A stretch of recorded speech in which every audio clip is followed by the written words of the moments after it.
The fragrance of selfless love that has drawn the world into one family. The truth of an eternal message that has been revealed through every act and word. The fulfillment in service that has been taught by relentless sacrifice.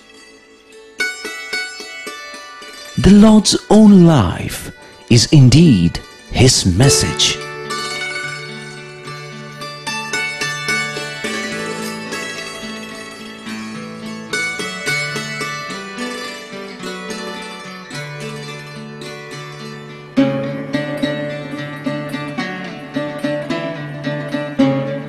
Sai Ram, and greetings from the Chancellor's Chamber in the administrative block of the Sri Sathya Sai Institute of Higher Learning. Welcome to the 16th episode of our month-long series entitled The Message of the Lord. Currently, we are dealing with what Swami has taught us about education through his discourses and via his own life through the various examples that he has set. Yesterday, we discussed something about how Baba set up an entire university and shaped it both in terms of policies and guiding principles via the constant personal attention that he gave to students in many different ways. The personal attention aspect is extremely important, and today we shall explore why Baba was insistent on that. Every university has what is called the Vice Chancellor, who essentially functions as the CEO. Above the Vice Chancellor is the Chancellor, who mostly functions as the ceremonial head, showing up once in a while, mainly at the time of the annual convocation. Thus, most chancellors have zero contact with the students of their universities. By contrast, Swami, who is the founder of the Sri Sathya Sai University and also its revered Chancellor for life, is there amongst the students every single day. As Baba often says, while Vice Chancellors come and go, Swami always continues.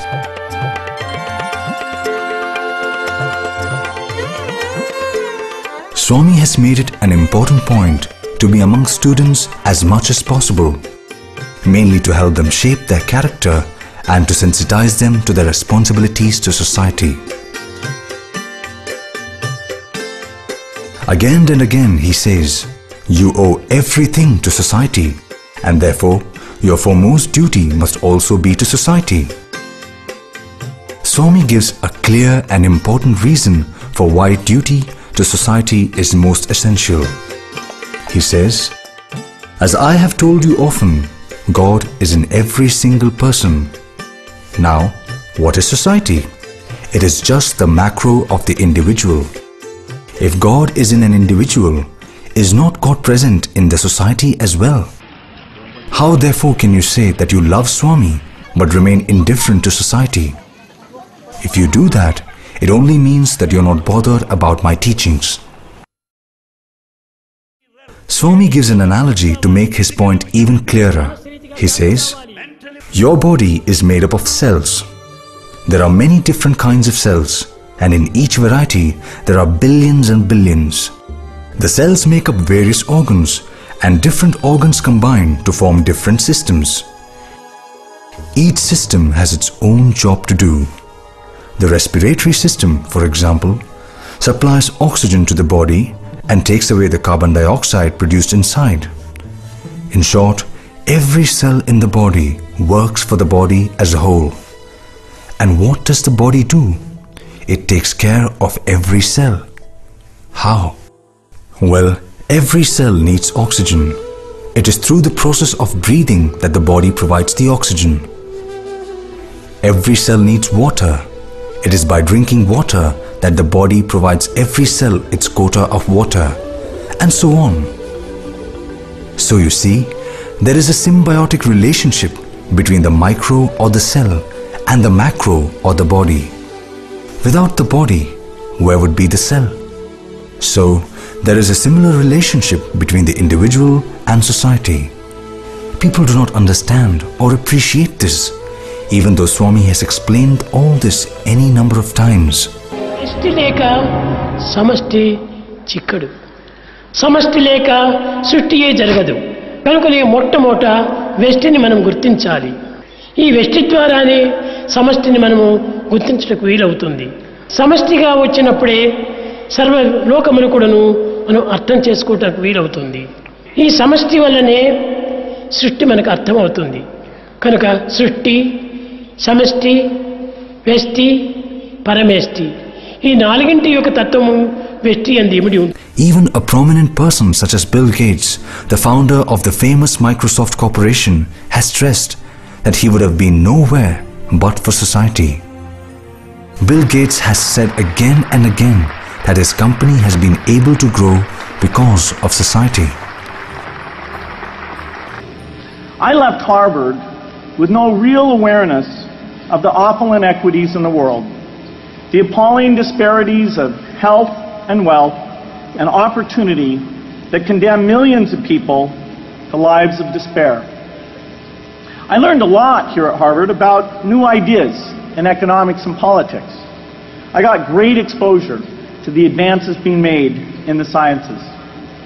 But humanity's greatest advances are not in its discoveries, but in how those discoveries are applied to reduce inequity.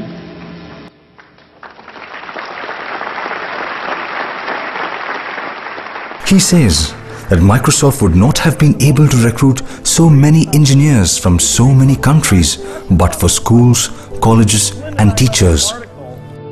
Who provides them all? Society, says Bill Gates.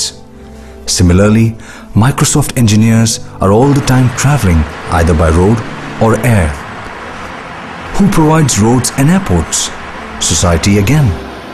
And who gives Bill Gates all his business? Society again.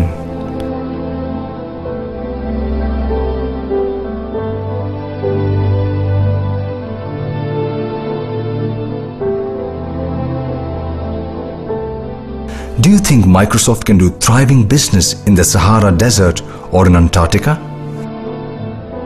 No wonder then that Bill Gates has been very active in supporting society in many different ways.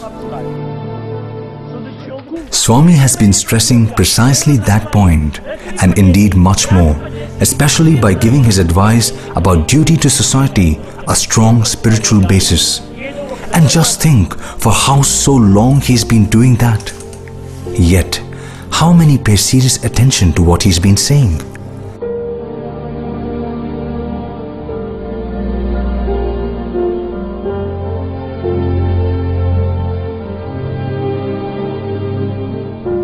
Nevertheless, Swami never stops exhorting his students to serve society. Again and again, he says, "You are born to serve. That is your first duty." Getting back to the body, you know what happens if the cells in a body do not cooperate and misbehave, don't you? The state is nothing but cancer. Yes, cancer. As everyone knows, cancer is absolutely dangerous. Like a body, society also can fail.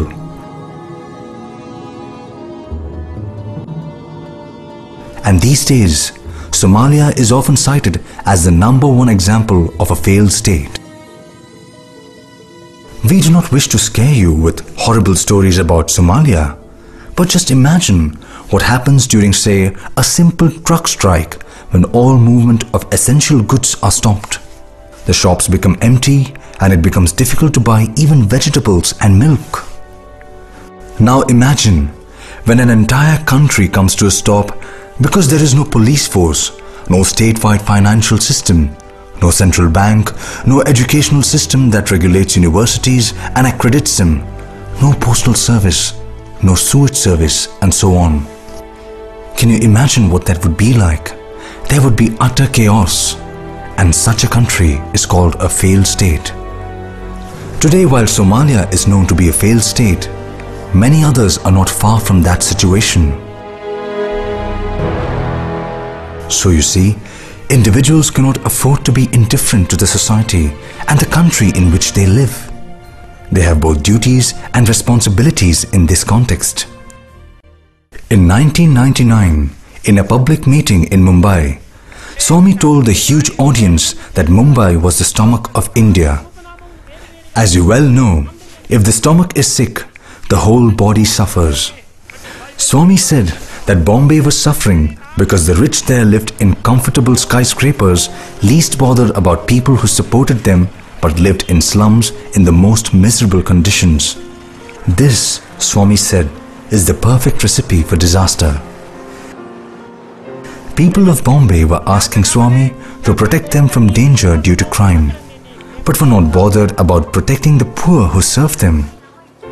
Take care of those who serve you, Swami said, and you would automatically be protected. Yes, as the scriptures declare, he who protects Dharma would receive protection from that same Dharma.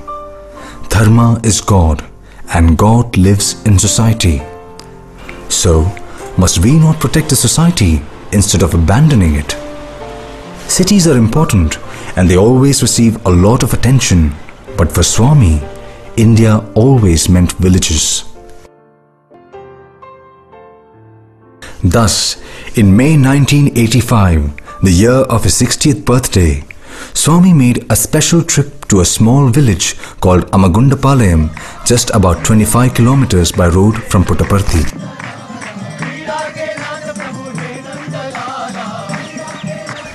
Even today, when millions come to Puttaparthi, very few know about this village, even though it is only a short distance away. Why? Because going there is so difficult. And yet, Swami went there in 1985 in his car. How did he manage that? Because his students prepared that road by working there for many weeks.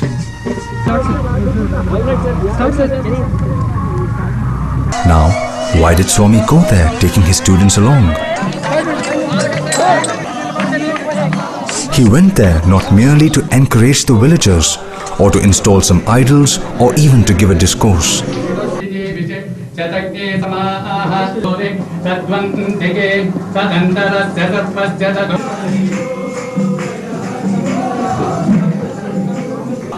He went there mainly to tell his students that villages are like his eyes. His message was simple. If you say you love Swami, then protect Swami's eyes. Swami has not 2 eyes, but thousands of them. Are you ready to protect and care for 1,000 eyes? That was the challenge that Swami threw then to his students. In the year 2000, Swami converted the challenge into an opportunity by instituting what has now become famous as the annual Grama Seva activity. Basically, it involves all the students visiting about 100 villages in the neighborhood over a period of 10 days. They go to these villages, taking Swami's love to the people living there and distribute food, sweets and clothes literally door to door. It is an amazing operation and involves everyone, students as well as teachers.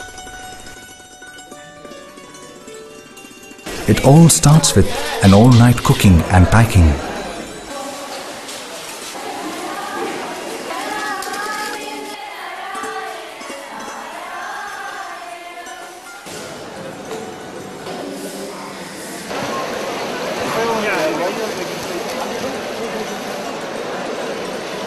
Early in the morning, the packets are duly loaded into waiting trucks.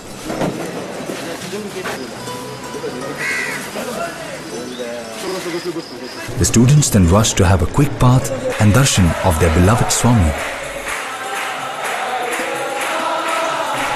After that, they get into the waiting trucks and off they go.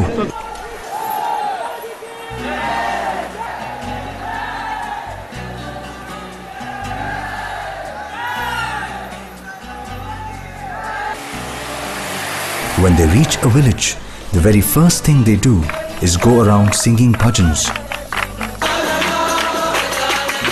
Basically, This routine is a message to the villagers to start the day with God.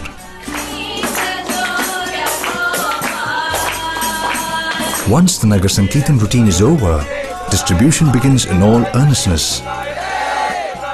This is done with great thoroughness, and every effort is made to ensure that no one is missed. In every house, the students get to see how much the people love Swami and with what enthusiasm they receive Swami's blessings.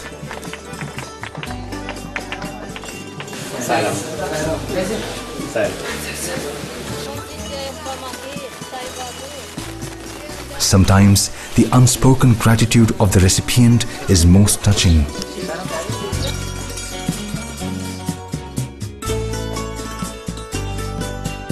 While going around the villages, the students also see how different villages are compared to the cities, where so many facilities are available and one can easily take them for granted.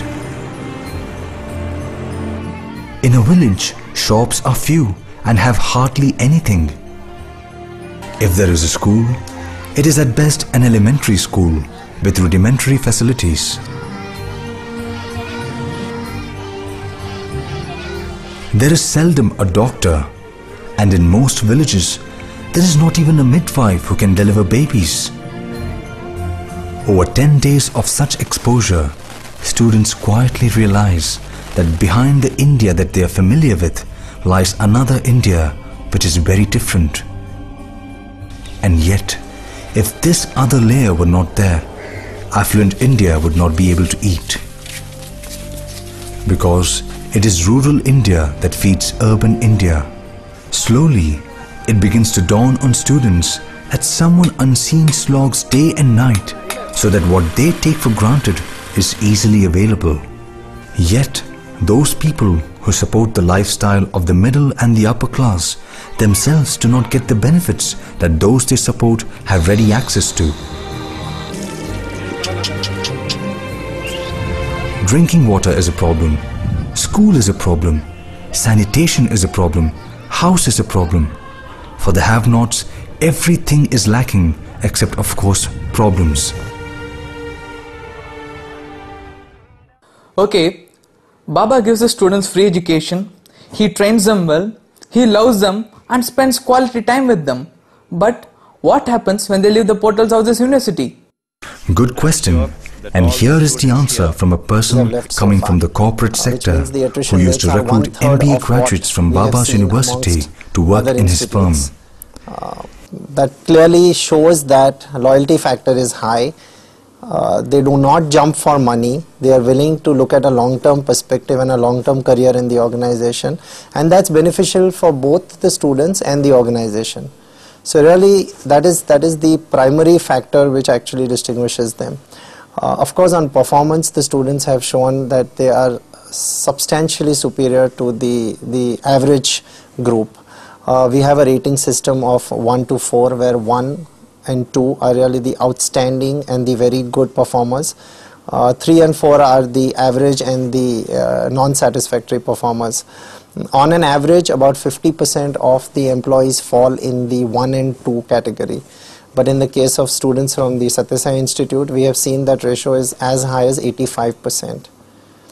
A difference that I have seen in Swami's boys is that the purpose behind them coming in, money is secondary really, and we've seen this, and this is proven by the fact that the loyalty factor, the attrition rates, if we compare in the organization of Swami's boys vis-a-vis the other employees, there is a vast difference.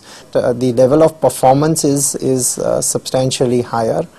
Also, the students are willing, the boys are willing to do whatever is assigned to them, and I think that makes a big difference to the organization. After the boys from the Sathya Sai Institute have joined us, the organization is now started looking at social initiatives just the way that the boys have been taught in Prashanti Nilayam, in the form of service in the village, Gram Seva, education.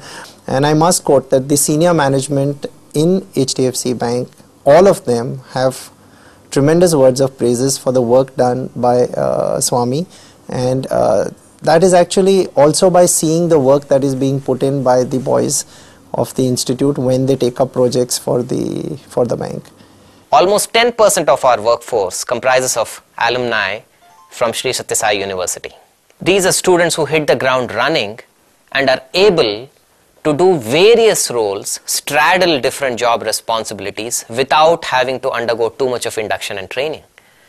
The ease with which they adapt to the working environment, the ease with which they integrate with the culture of the company and the office is something that is absolutely remarkable. Swami students work professionally as a service as against pursuing a professional ambition. So versatility, adaptability and service orientation are three things that make the students of Sri Sathya Sai University unique not just in India but among the global workforce. It is not just that Swami's boys are good, disciplined employees ahead of their personal ambitions. They keep alive what they have learned from Swami in other ways too. ఈ యొక్క banking, ఈ business, దీని యొక్క సంబంధమైనటువంటి యొక్క communication కూడా చాలా సక్రమంగా ఉంటుండాలి. వర్కర్స్ దగ్గర ఏ విధంగా మాట్లాడాలి, బ్యాంకర్స్ దగ్గర ఏ విధంగా ఉంటుండాలి, మన షేర్ హోల్డర్స్ దగ్గర ఏ విధంగా ఉంటుండాలి అనేటువంటివి చాలా చక్కగా ఒకదానికొకటి కమ్యూనికేషన్ సరైనగా ఉంటుండాలి.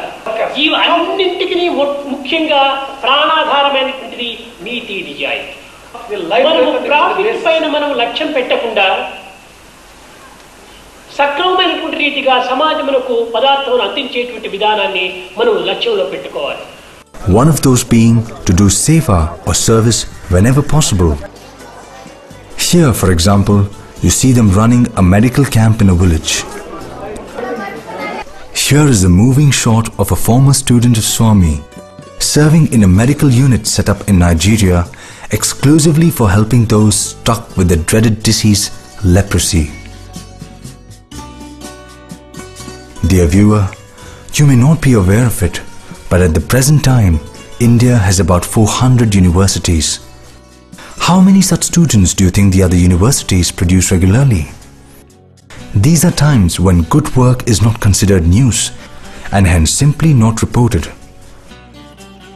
And since Baba does not speak much about this in public, till now the world at large was not even aware of the wonderful manner in which Swami has made character development the cornerstone of his educational program.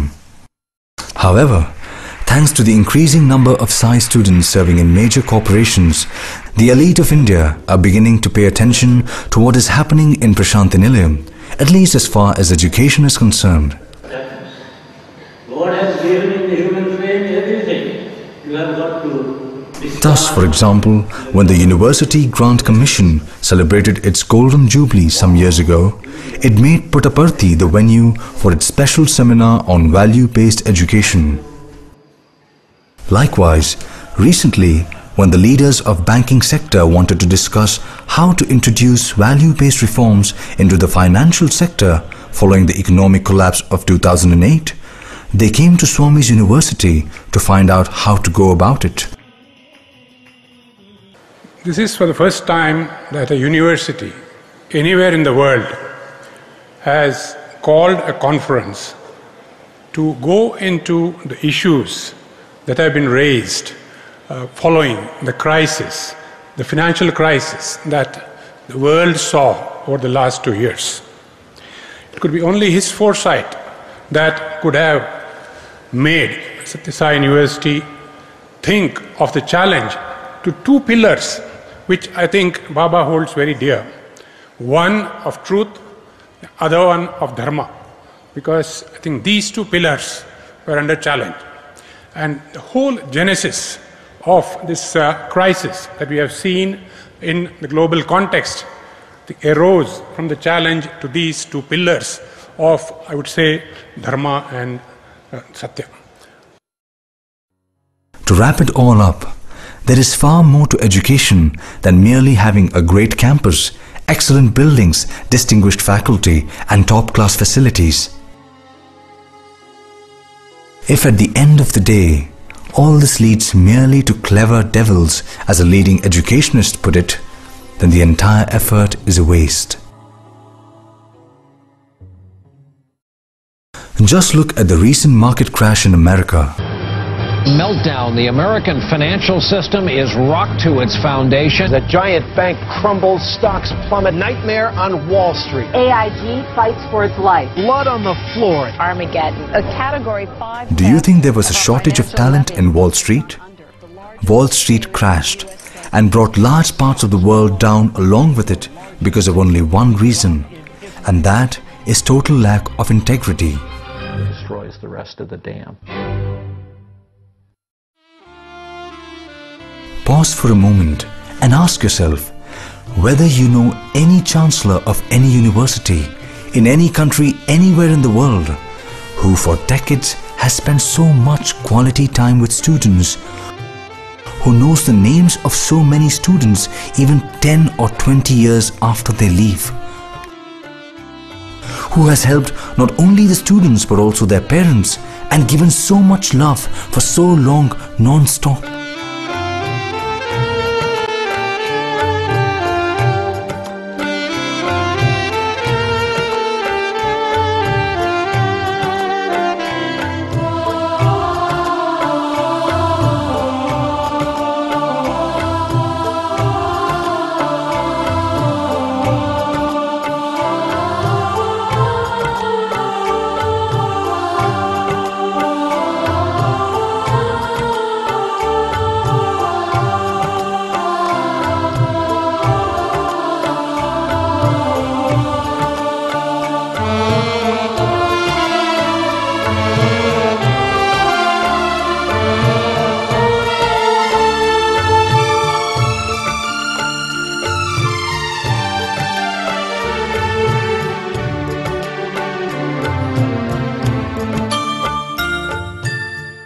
Dear viewer, as we conclude this episode, we would like you to think on how rare it is when God comes down to earth in a human form, and how blessed we are that we are able to see Him and also learn from Him.